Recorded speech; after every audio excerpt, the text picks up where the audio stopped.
Good afternoon. Hello wonderful viewers. So we are, Christ knows how many hours into this, and after inspecting the gearbox underneath, we have established that there is absolutely no way for our fat hands to disconnect the gear shifter linkage. So after a quick consultation online, we have established that there is actually an access panel to undo this from the top, which is marvellous. Unfortunately, a byproduct of that is that we need to disassemble most of the interior to get to it. So this is where you find us, hunting for tech screws, and amongst the disaster that is a fiberglass hell of a centre console. Powered by Greg's. Powered, not sponsored by Greg's, but certainly fueled by it. Right, that's us. We're going to need a... Not sponsored by anything. I thought after we'd done one video we'd be rich. Ha! That's just absolutely not how it works. So, you know. Especially since we now have MX5 seats, which are so much better looking than the factory part, which is lying over there. I'd love to tell you exactly how much comfier they are, but since putting the MX5 seats in and then not 5 miles later the clutch decided to give up, I don't really know how comfy they are. But not to worry, because that's a problem we're going to solve today. As out comes this, the Goliath, powered by the finest of British engineering. Health and safety conscious viewers will observe that there are actually 4 axle stands correctly mounted. I'm never going to let that go. But you understand that people on the internet need to talk about something. Indeed. Right, so what we've established is not only is this screwed on, for some reason it's also bonded on. Great.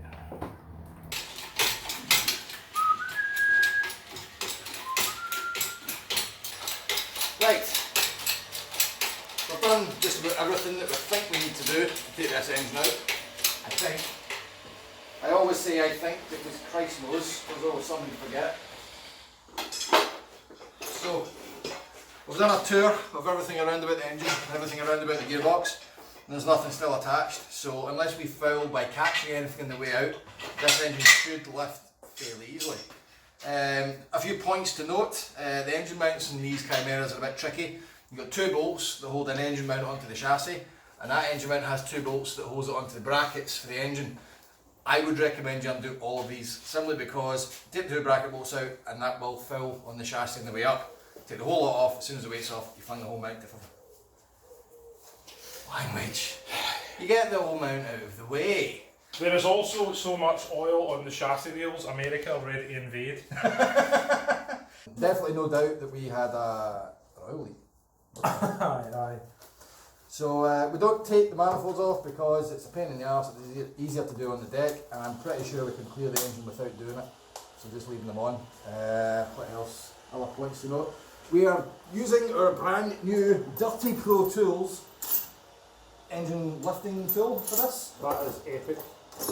It's probably going to do very little for us, simply because we're already cantilevered to the back, so we'll take the gearbox out with the engine. But it's better than a bit of seatbelt. We know that it's not, well, touch some wood. This isn't a Morgan, beat it! Touch wood, all will go well. We need to be especially careful though, Thomas, because as we were talking about earlier on, fiberglass. Aye, there's a lot of chance for things to not just get a bit dented but completely cracked. Yeah, and a hole here would be problematic, so we need to be very careful, very methodical. Yeah. One might say anal. Well, not bad. Yeah, keep going. Not brilliant, but not terrible. No. That is the crane as far in as it's going. Is it going to reach the lift? It's close, man. It's really close. That's about to hit bumper. I think it can be done. We just drop the crane. It'll be interesting. Now, should we wind this thing back so that it does canter back the way? Well, realistically, we should actually have it fully that way so the road's balanced. Ah, good point. In the absence of anything better. What we could do is hook it up, try it. We could do it from the side and just jiggle the engine forward. That might work. Perhaps while I'm doing this, you can explain to the viewers at home why I have one trouser leg up and one down. In order to accurately demonstrate this, what I'm going to do is lie down and be working on the vehicle, such as this. Warning Tommy, incoming arsenal. Oh, come on! Hoggy! Do it this way! Turn it this way! Right, that's it. If you become half as good as me, you'll be lucky. Blow! And in went the foot into the bucket full of gearbox oil, and other lubricating fluids. So Thomas's shoes are written off. But we got there. Okay, we're in. Marvellous. We haven't taken the oil filter off. That's fine.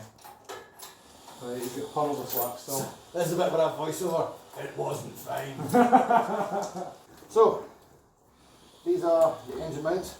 For my own reference more than anything else, the fat side goes to the top, the thin side goes to the bottom. Because if we put them upside down, the engine never fits again. Lovely. At least it's a 2-minute job to fix if you put them in the wrong way around. Aye, with the engine sitting in a crane and you're swearing at it. Aye, good It's off. That oil filter is very fouly, mate. We'll need to be really careful. I always take it off. I think we will just take it off. Alright. Oil spout collection device. Oh wow, there you go. Just let it drain there, mate. It's going straight It in the won't, bucket. because it'll dribble down the filter and then miss the bucket. It needs to keep moving. Get that bucket away! Jesus! A big pot of piss! Alright, Jack. Right. I think that it's go time, to be honest. Maximum, please. We're professionals on this YouTube television channel. Any more than this is just unnecessary flutting. We're going to need to bring it more to a tilt. This tool is amazing.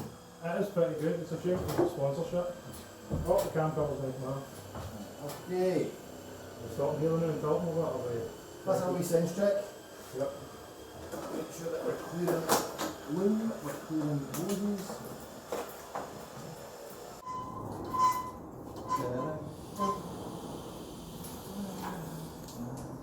Right. Should we try and... What the f*** is that? Oh, Should we try and manoeuvre the crane forward? yeah. We are going to need to be very, very careful. So when I try to push this, it's going to try and fall over. So you'll need to not stand in the way of it, but give some counterbalance. Right, that probably do, mate. Hang on. It's going to hit the bar thing. Watch. All the things you need to watch, that's the main thing. Whoa, stop. Let's go. How's that? We're sort of okay there, yeah? I don't want it to pierce the... You won't. Keep on. Just watch your hand, mate, and go stab. Should we try and do it a wee bit? Just got no, keep on up until I say stop. Height is key here, mate. How are we? Keep on. To echo the words of your wife, keep pumping until I say stop. Right. Up and out. Up and out. I'm pulling this forward a wee bit, so That's fine. you work straight for it. Christ, that was easy. I really wish I bought that tool 17 years ago. That was very easy. Should we go a bit higher? No, it's Or you alright. want As to- soon as we level it, it'll be fine. That tool is Oh, amazing. damn it, it's amazing. That's tool. It's not exactly a new invention. Every engine builder uses this, and I'm like, I'm not spending 30 quid on that. Let's I'd rather just, spend 3 hours smashing the chassis. just tie it up with a seatbelt and smash my chassis to I think we need a triumphant photo. You've got to get the leg up like Riker. And with a shit-eating grin.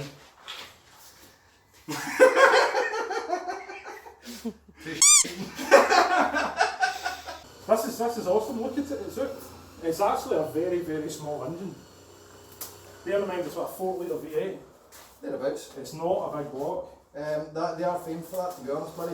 The Rover V8 was, oh, you know, it's not got a great power output. What size is it? Damn right, it fits in a lot of applications. This thing is genuinely not that much bigger than like a normal 4-pot. Say a TFSI engine. No quad heads, multiple cams. Refined Pretty cool. power. Oh wow. Mate, Wow.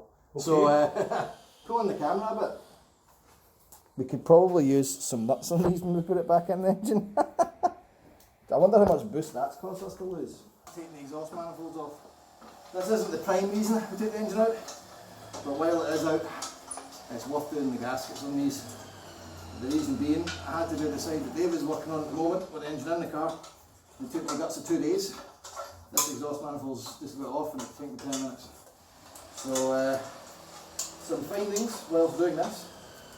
I would say there's one exhaust port here that has had all 2 bolts tight, the rest have fallen off. Every single one of the bolts on that side was loose. So, looking at the gaskets, one already blown by, driven by the blackness. Where are the rest of them gone? Oh yeah. Completely black, i.e. constantly been passing the week. Interestingly enough, on this side, original, i.e. not replaced, one has been starting to fail, driven by the blackness. But the best of all is this guy, which has been the front, which is now in 2 bits, completely destroyed, and also passing. So not one single one of these has been holding gas. Marvellous. Now that we've got the box off and the flywheel off, we've had a look at the clutch. There is noises, which I'm not entirely sure should be happening, so I'm glad I'm replacing that. Clutch itself is actually in pretty good condition. I wouldn't have expected it to be completely humped though, because it's only just started taking boost pressure. It's had a fairly easy life up until here. Having taken the flywheel off, the flywheel has a small ridge on it, which we're going to put a skim through, because obviously the clutch plate that we're putting on is wider than that.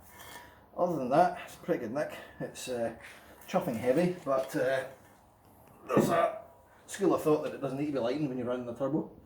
However, the biggest boon that we've found today has been this pool of oil at the bottom of the crank oil seal. That has long bugged me for a while. We've had an oil leak under the car for many moons, and although we've got clear evidence that the Valley gasket has failed, there is absolutely no doubt that this needs changed as well while we're at it. So one quick time hop later and we're back. You'll notice this has been cleaned up as best it can. It's going to be the only time we're going to get to do it, so why not? Taking the crank seal out is a doddle. Just chap a screwdriver in, pop it out. The new one goes in more or less the same way. I just used a fine screwdriver to feed in the lower lip and gradually chapped it in. For the last bit, we were advised use the old crank seal just to get it in past the lip so that it's seated correctly. So next up, refit a flywheel, a freshly skimmed flywheel.